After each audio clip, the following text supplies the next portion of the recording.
Hey everyone, welcome back to another episode of Project E. Today we have reached episode 8, and that is definitely very far in now to the actual series itself. We do have 4 episodes following this, but with that being said, we have definitely got rid of quite a bit of decks out there, and I'm still going to be continuing to do so.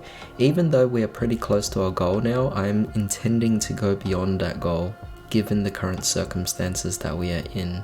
Now when we left off last time, we had to get rid of 9 decks left over until we actually reached our goal. So today I actually have 4 decks plus also one particular set that I'm kind of ruling myself out of. That way I won't actually be buying into that set too much and maybe focusing on singles in terms of the cards I actually need.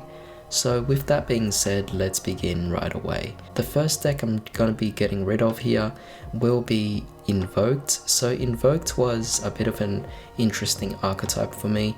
I never built it immediately when it came out, however as I progressed further along, I found the deck to be a bit more intriguing, but it was still always just out of reach in terms of how expensive it was to get certain cards. Even till this very day, getting a secret rare Purgatrio is quite the hefty price. Even a Raijin, which I actually have that in my extra deck, but it's now been put into a trade binder. The Raijin actually is worth about $15 to $20 still, so quite a pricey card, you know, and overall if you want to actually get the entire core just to play, it is definitely going to cost quite a bit of money. Now Invoked isn't necessarily a pure deck on its own, it is more so an archetype you splash in with other decks to make them a bit more efficient. However, it's not a mandatory archetype that you splash in. It's similar to Phantom Knights, it's similar to Wind Witches, but it's not a crucial engine in many decks out there, though it does help. So the Invoked was something that I was testing out in quite a few decks, and the thing is this, it works the best with Mech Knights, but I'm not even intending to build Mech Knights. In fact, Mech Knights I gave up on a few episodes earlier when it came to Project E, so with that being said, it's only natural that I also just give up on Invoked as well and save myself a bit of money because it's just a really expensive archetype. So the stuff I've gathered so far is the Raijin, and I also have the few cards that actually came in Genesis Impact, and you guys might have remembered me opening quite a bit of packs on that. So I would have had Cocytus, I would have had Megalanica, would have had Book of the Law as well, all ready to go, but the thing is this, I may as well just stop now while I can. However, the next deck I'm choosing to get rid of, or at least discontinue myself from, is Dragoonides. Now Dragoonides is a very interesting archetype. I actually built that deck a long time ago, back when I started the game.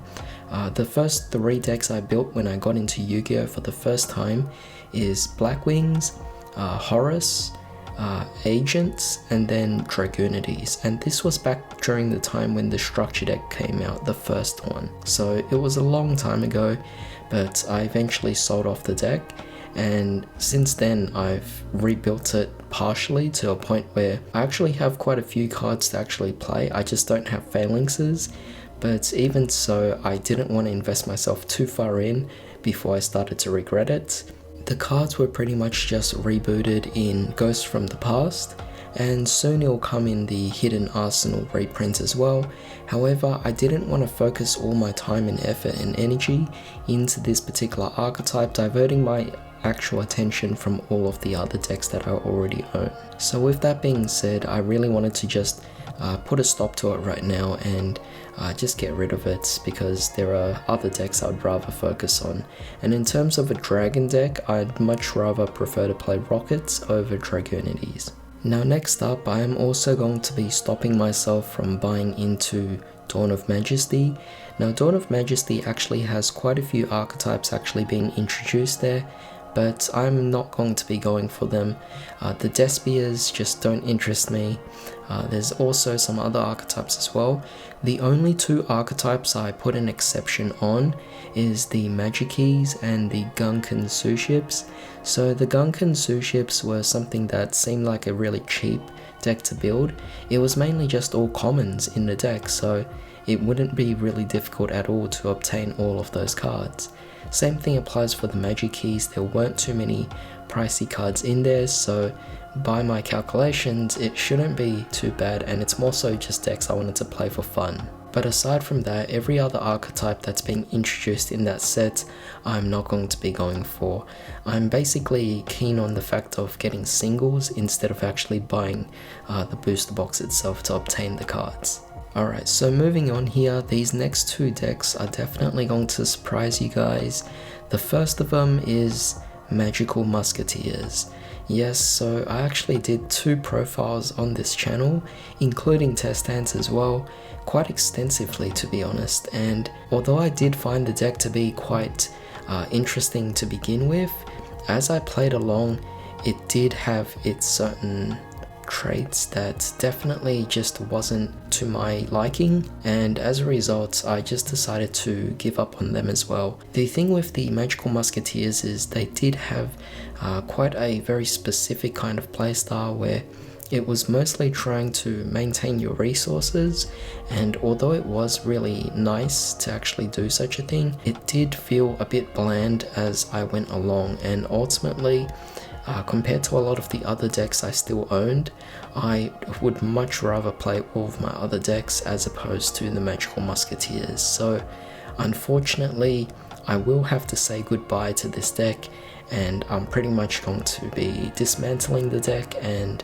selling off the core. But it was fun while it lasted, it just didn't compare to a lot of the other decks left over. Now finally we have one more deck left, and that is the Phantasm Spirals. Now the Phantasm Spirals is definitely going to be quite a surprise for you guys as well. This was also one of the decks that I recently profiled and even did test hands on. It was one of the decks that I played ever since it came out in Circuit Breaker, and that was definitely really interesting to play a lot of the decks in Circuit Breaker, but same thing applied with Crawlers. I once built the deck when it came out, but it eventually was sold off in the very first episode of Project E. So with that being said, the Phantasm Spirals will be going in that same direction. Mind you, it is a very cheap deck.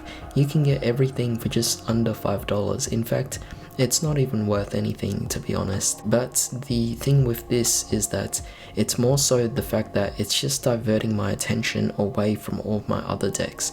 I want to fully focus on just the decks I really want to focus on, and as a result the Phantasm Spirals just doesn't do it for me. So because of that, I am also going to be getting rid of the deck as well, which although is unfortunate, it is something that I have to do to move on. So with that being said, that's pretty much all of the decks that I'm choosing to part ways with. All of these decks have definitely held some kind of history, I guess, in what I've actually been playing for the past 10 years now. So with that being said, it is going to be quite devastating to see them go, but in terms of what I have left over, these were the decks that just couldn't match their particular likings, or at least their particular traits that suited me more in terms of playstyle, aesthetics, and also how much time and attention I would want to spend on them as well. So with that being said, I do thank you guys for joining me today. We are definitely on the way to actually reaching our goal. Because we got rid of only 4 decks today, I can only say that we are 5 decks away from actually reaching our goal, but we have 4 episodes left, so we could definitely reach there in no time. So with that being said, I hope you guys have a fantastic day. Definitely leave me your thoughts as to what you think about all of this. I'll see you all next time.